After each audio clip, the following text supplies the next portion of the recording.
او ته ښه وینې جانانه چې زه څنګه زندګي کوم ته ښه وینې جانانه چې زه څنګه زندګي کړم خو ستا فرمایشونه چې شروع شي او ستا د محبت په رنګ کې رنګ نشوم ستا د محبت په رنګ کې رنګ نشوم وخت د هر ډول ته قدردان یمه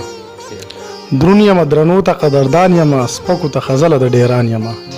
او ژوند ته وارخطا نه یم خو دومره ده ژوند ته وارخطا نه یم خو دومره ده زه یې خواهشونو ته اریان یمه تا چې د ځیګره غورځولی یم خلکو د نظره غورځولی یم او لاړمه تس نس شومه خزله شوم لاړمه تس نس شومه خزله شوم داسې د بېدره غورځولی یم او زه همیشې پیسکی د صادر ومه زه همیشې پیسکی د صادر ومه چای د صادره غورځولی یم سلامونه مې واخلئ ستاسو ملګری ستاسو ورور هارون باچای ما سره د خپل ګران ملګري واجد علي سره به دې تمه په دې امید چې روغ جوړ او خوشحاله به یې د ژوند په ښو شوبو کې به یې کتونکو نننی پروګرام یو ځل بیا د سوات په ګلورین سیمه را جوړ کړی د تحصیلي مټې سمبټ چم نو راغلی یم د سمبټ کلي ته په ننني پروګرام کې را سره اشتمن صاحب دی او زموږ ګران مشر ارشد علي ارشد دی سجاد خان سجاد هم دی را سره پروګرام ډېر زیات خوندور دی ننني پروګرام کې میلمه کړی دی اصیلزاده حمید صاحب نو د امیر صاحب خواله راغلي ژوند به پوښتو چې ژوند یې څنګه تېرېږي او څه د کار خوند خبرې به ترې راټولم او ستاسو سره به یې شیر کوم نو امیر صاحب په خپل پروګرام کې ته ډېر هرکلي او سلامونه مې واخلئ مننه ستا په نوم د هر بلا نه پناه غواړم ستا په نوم د هر بلا نه پناه غواړم شروع کوم ستا په نوم چې مهربان یې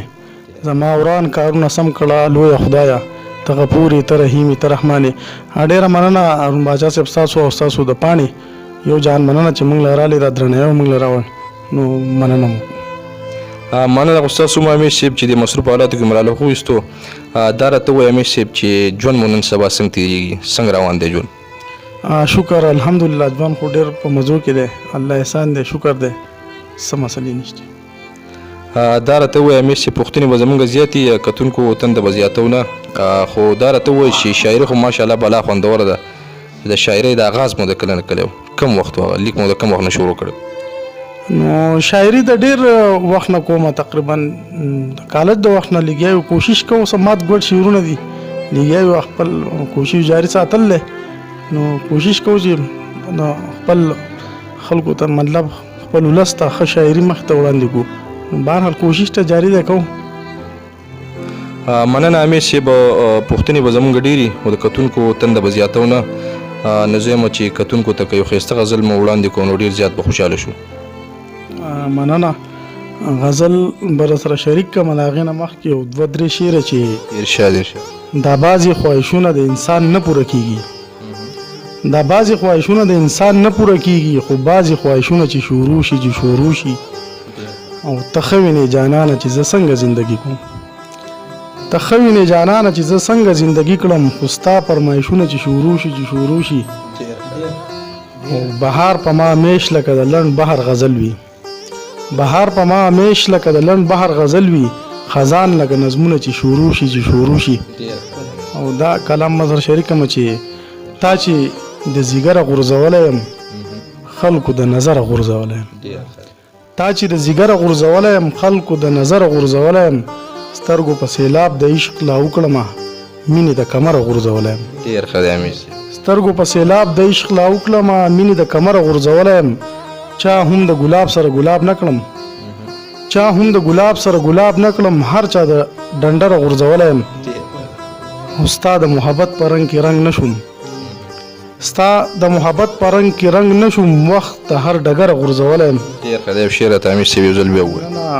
ستا د محبت په رنګ کې رنګ نشوم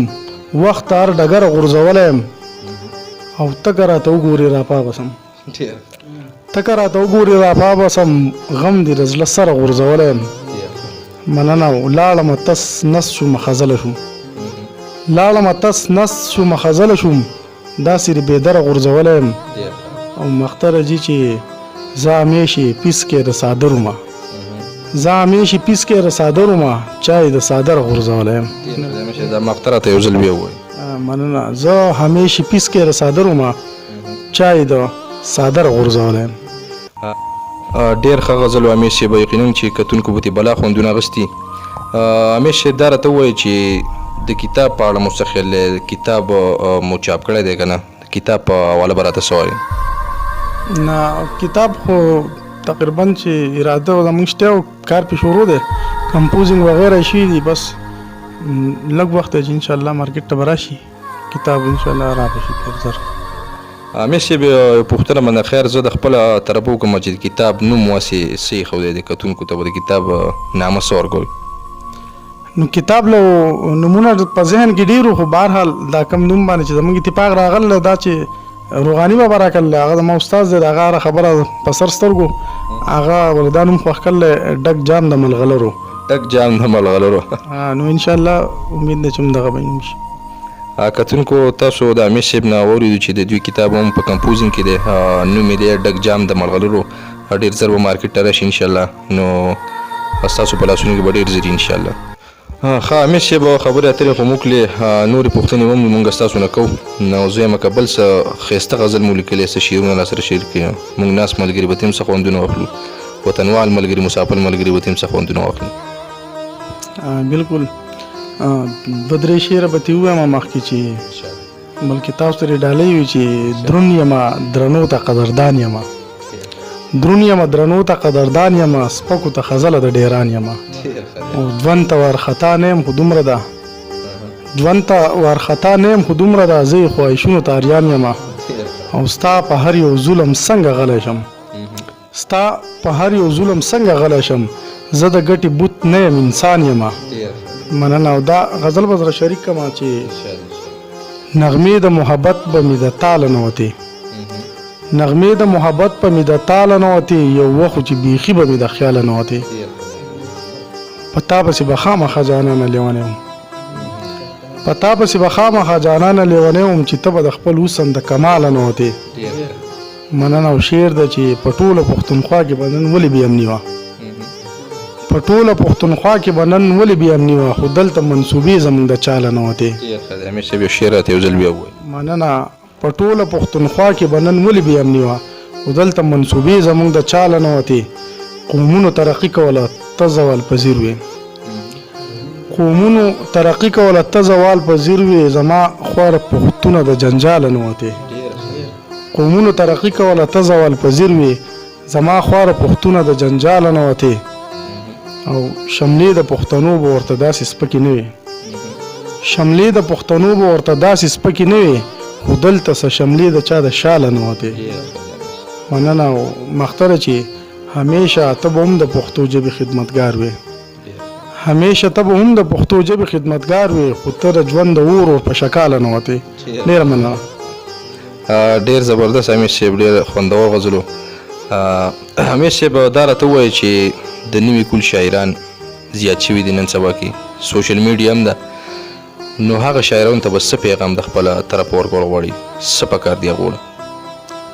نو شاعران تاسو سوال وکړو، حقیقت ته چې زیات شوي دي، او ډېره ښه خبره ده په پښتو ژبه کې چې شاعري کوي، موږ پرې خوشحالي وکړو چې زموږ ژبې له پرمختګ ورکوي، په دې کې لګیا دي. خو زه به ولله پیغام دا ورکړم چې هغو د خپل مطلب د هر څیز یو لیمټ د هغې نه بهر ونه وځي. شاعري داسې پکار ده چې قوم ته پکې او خپل ولس ته پکې څه میسیج وي، څه واز نصیحت وي. نو مطلب شاعري دا ټول ادب حصه ده، که رومان دی هغه که اصلاحي شاعري ده، هر څه کې چې خو چې د ادب په هغه دایره کې دننه دی. امیر صاحب زه یم چې پروګرام راغونډو، نو که په آخري لمحاتو کې مو سره بل څه ښایسته خوندور غزل شریک کړو، څه روماني غزل یا څه ښایسته غزل یې مو سره شریک کړو، خوشحاله به شو. ها بلکل. نو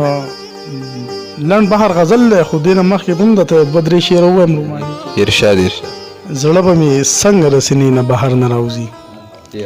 زړه به مې څنګه د سینې نه بهر نه راوځي، هغه چې وس د دروازې نه بهر نه راوځي. ډېر ښه دی اویس. په کوم مولای ځان دم کړی دی خبر نه یمه، په کوم مولای ځان دم کړی دی خبر نه یمه، اوس خو بیخي د اجازې نه بهر نه راوځي. او د خلکو مشر خپل قام له خیر ښېګړه کوي، د خلکو مشر وي خپل قام له خیر ښېګړه کوي، زمونږ مشر د حجرې نه بهر نه راوځي. او په یو اسلام کې راته ډېرې فرقې جوړې شوې، خو په یو اسلام کې راته ډېرې فرقې جوړې شوې، خو همیش د خپلې عقیدې نه بهر نه راوځي. تا د لنډ بهر غزل دی چې ګل مې کړه ګلاب مې کړه، زر مې کړه زریاب مې کړه، ګل مې کړه ګلاب مې کړه زر مې کړه زریاب مې کړه زه له ژوند نه ورک یم راشه بازیاب مې کړه زه له ژوند نه ورک یم راشه بازیاب مې کړه او لږه شان خواري وکړه مینې ته بېتاب مې کړه ای په ځان مینه شنه ای په ځان مینه شنه نن خو لږ سیراب مې کړه او ته ورپکې پاڼې شه ته ورپکې پاڼې شه ژوند لکه کتاب مې کړه ای خمار خمار یاره ومیسکه شراب مې کړه لاس رانه چاپېره کړه غېږه کې رباب مې کړه لاس رانه چاپېره کړه غېږه کې رباب مې کړه ای سپوږمۍ سپوږمۍ ګله تاب تاب افتاب مې کړه او زه درله عزت در کوم ته هم لږ جناب مې کړه زه درله عزت در کوم ته هم لږ جناب مې کړه بیا همیش ته وخانده ما همیش ته وخانده بیا نن په عذاب مې کړه